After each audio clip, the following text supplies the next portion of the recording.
Good morning, আমি Shaoli from Kalimpong. আমার নতুন আরেকটি ব্লগে তোমাদের সকলকে ওয়েলকাম। আজকে হলো ফ্রাইডে, তো অনেক সকালে উঠে গেছি, প্রায় তখন 6:30 তখন উঠেছি, কারণ আমার বর তো চলে গেছে তাড়াতাড়ি। আজকে তো প্রেজেন্টেশনটা আছে, প্রোগ্রামটা আছে, তো ও তো কালকে রাত্রে শোয়নি, আজকে ভোর ভোরেই শুয়েছে। কারণ যখন ও শুয়েছে তখন আমি দেখেছি বাইরে আলো আলো ছিল, শুয়ে 1-1.5 ঘন্টা শুয়েছে কিনা ঠিক নেই। লাস্ট 5-6 দিন ধরে এরকমই হচ্ছে, ওর ঘুমই হচ্ছে না, ও ঘুমাতেই পারছে না, কারণ ওর কাজটা করতে হচ্ছে। তার মধ্যে তো কম্পিউটারটা ট্রাভেল দিল, তো ওই জন্য। তো আজকে যাই হোক, ঠাকুর ঠাকুর করে যেন যেটা তৈরি করেছে এতদিন ধরে সে যেন ঠিকঠাক যেন প্রেজেন্ট করা হয় ওখানে, ঠিকঠাকভাবে সব কিছু হয়, সেটাই হলে পরেই ভালো। নাহলে এতদিনের কষ্টের কোনো লাভ হবে না। তো যাই হোক, আজকে তো হচ্ছে আমাদের যাওয়ার কথা, তো ওর হবে স্কুলে, তারপরে তো আমিও যাবো একটু স্কুলে, ইচ্ছে আছে যাওয়ার। শুধু পেরেন্টসদের যেতে বলেছে, বাচ্চারা অ্যালাউ না। তো দেখি, আমি সকালে উঠে এখন হচ্ছে ব্রেকফাস্ট করব, ওরাও উঠে গেছে। আম মুড়ি ছাতু দিয়ে ওটা দিয়ে খাবো। আর দুপুরের জন্য একদম সিম্পল মাছ আছে কটা, ওটাই মাছের ঝোলটা একটু করব। আর পটল ভেজেছি, কয়েকটা পাকা পাকা পটল ছিল, ভেজে নিয়েছি। এখনই রান্নাটা বসাবো। তো চলো, আজকের ব্লগটা এখান থেকে শুরু করছি। আশা করি তোমাদের আজকের ব্লগে শিলিগুড়িটাও দেখাতে পারবো, শুরু করে দেবো আর কি শিলিগুড়ির ব্লগ। তো চলো শুরু করা যাক। রান্না করে শুরু করে দিয়েছি। এই যে মাছ ভাজা হয়েই এসছে, মাছটা ভাজা হয়ে গেলে পরে হচ্ছে মাছের ঝোলটা করব, তারপরে স্নান করতে যাব।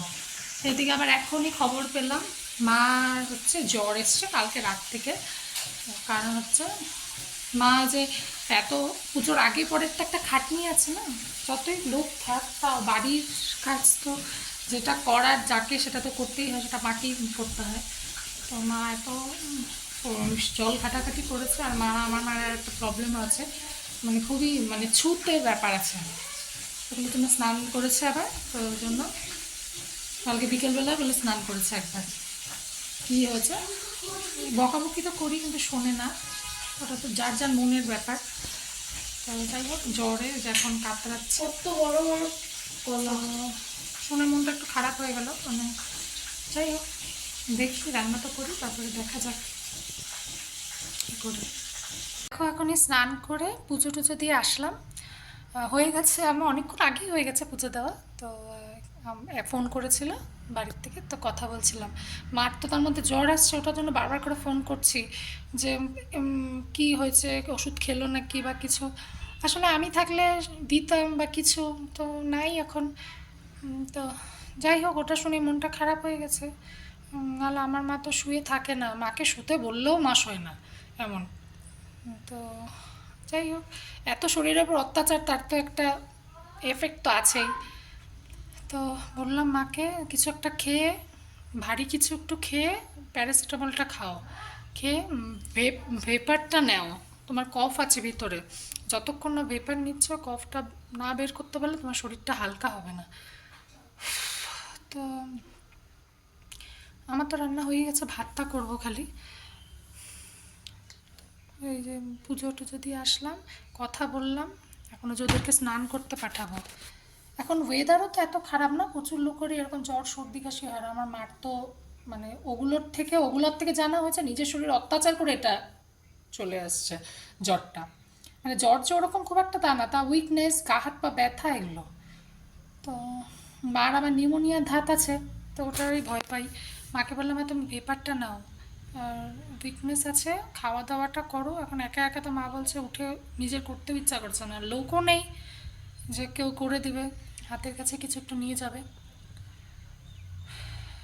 তো চলো দেখি, ও আসুক, ওর কতক্ষণে কী হবে না হবে। আর ও মেসেজ করেছিল, তোমাদেরকে বলি, প্রেজেন্টেশন যেটা প্রবলেম হচ্ছিল কালকের থেকে তো ঠিক হয়ে গেছে, বললো ওটা হয়ে গেছে খুব ভালোভাবে, কোনো অসুবিধা করেনি। তো ওটা শুনেও শান্তি, ওটা নিয়ে টেনশন ছিল। তো এখন ওদের স্নান টান করিয়ে ভাত খাওয়াবো। সকালে তো আমরা ওগুলোই খেয়েছি। তো চলো এখন আবার কিছুটা কাজ করা যাক। আর তোমাদেরকে ওয়েদারটা দেখে এখন চকচক করছে, ওটাই দেখো, এই যে পাহাড়টা দেখতে পাচ্ছ পিছনে, সুন্দর লাগছে। বেশি দূরে নিলে আবার ফোকাস নেয় না, এই যে পাহাড়টা খুব সুন্দর রোদ উঠেছে, ভালো লাগছে দিনটা। চলো পরে আসছি। দেখো যে ওদেরকে এখন খাওয়াবো। এই যে ভাত বাড়া হয়ে গেছে, মাছের ছোলার ভাত আর পটল ভাজা। এখন ওদেরকে খাইয়ে নিই, আমারও খিদে পেয়ে গেছে, ও আসুক তারপরে একসাথেই খাবো। ও তো এখন আসেনি। এই যে রূপ স্নান ধান হয়ে গেছে, বাইরেটা আবার অন্ধকার করে আসছে এখন। যাই হোক, রোদ তো অনেকক্ষণে ছিল। তো এখনও কিছুটা জামা কাপড় ধুয়ে দিলাম, আমরা যেগুলো পরা টরা ছিলাম ওগুলো ঘরে মেলে দিয়ে যাব। বাইরে দিয়ে যাই অন্য সময়, যখন 2-3 দিনের ছুটিতে যাই। এখন তো 15-16 দিনের ছুটিতে যাবো, আমরা বাইরে দেবো না। এখন হচ্ছে ভেতরে মেলে দিয়ে যাব। তো চলো খাইয়ে নিই তারপরে। তো দেখো এই যে আমরা রেডি হয়ে গেছি।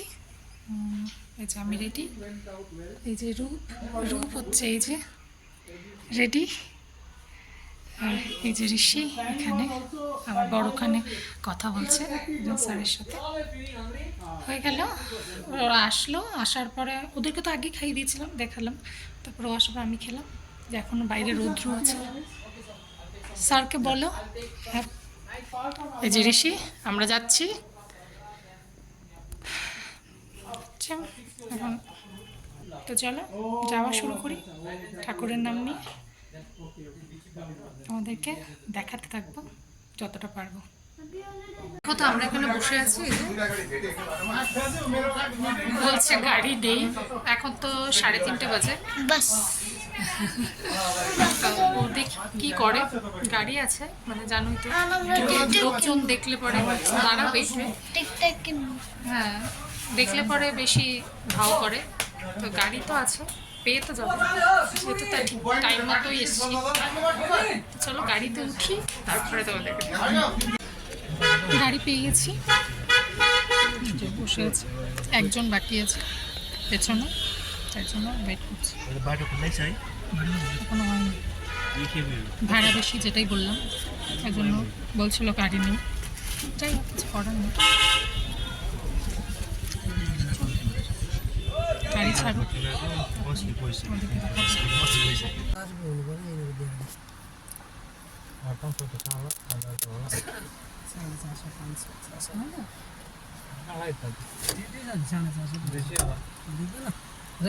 काम गर्नेलाई त 450 दिँदो रहेछ।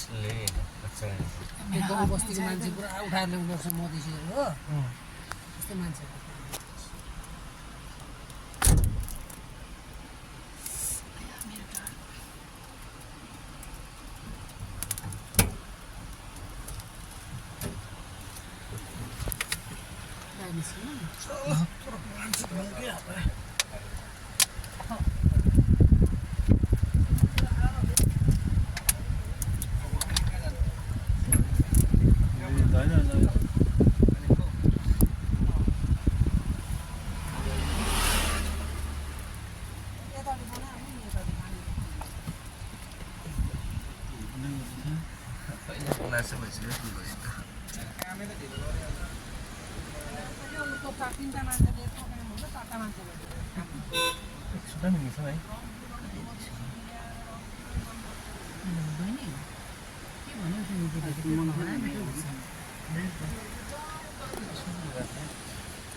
দেখো বাড়ি চলে এসেছি, তারপরে তাড়াতাড়ি পৌঁছে গেছি আজকে।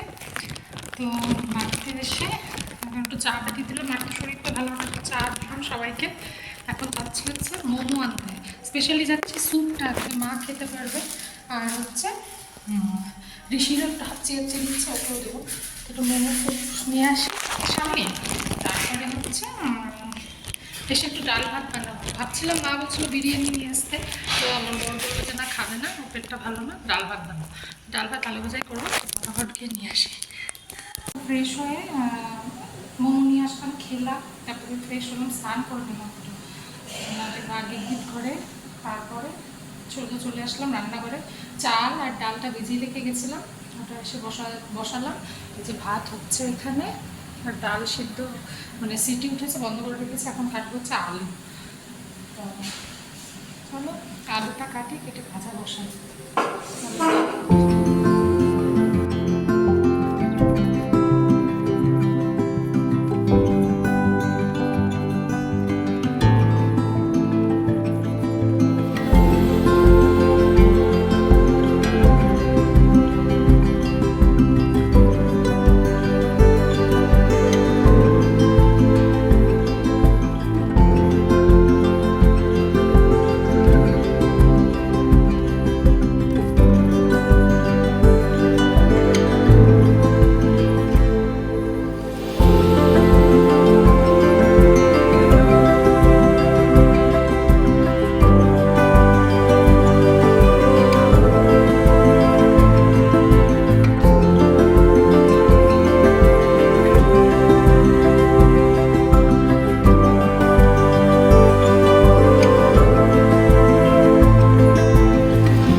কারণ হচ্ছে ভাজা বসাবো। এই যে রোদ, চাটনি। এখন আলুটা ভাজা বসাই, তারপরে হয়ে যাবে। ওদেরকে খেতে দিলে পরে, খাওয়াই দিলে পরে, কারণ ওরা তো ঘুমিয়ে পড়বে, ঘুমায় না।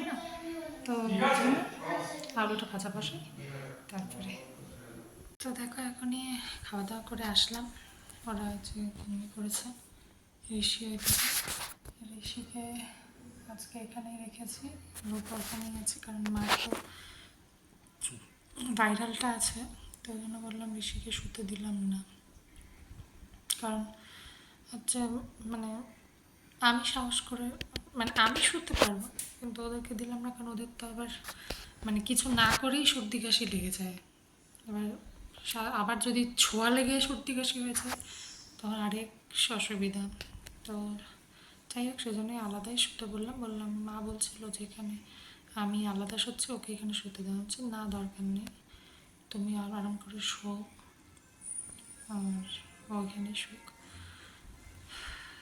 তো আজকে আমি পুজোতে তো থাকতে পারিনি, কিন্তু প্রসাদের মধ্যে অন্য কিছু তো রাখা যায় না। চাটনি যেটা বানিয়েছিল সবার খাওয়ার জন্য আর কি, সেই চাটনি একটু মা রেখে দিয়েছিল অল্প, তো ওটা একটু রসিকে দিলাম, একটু রূপকে দিলাম, একটু আমি খেলাম।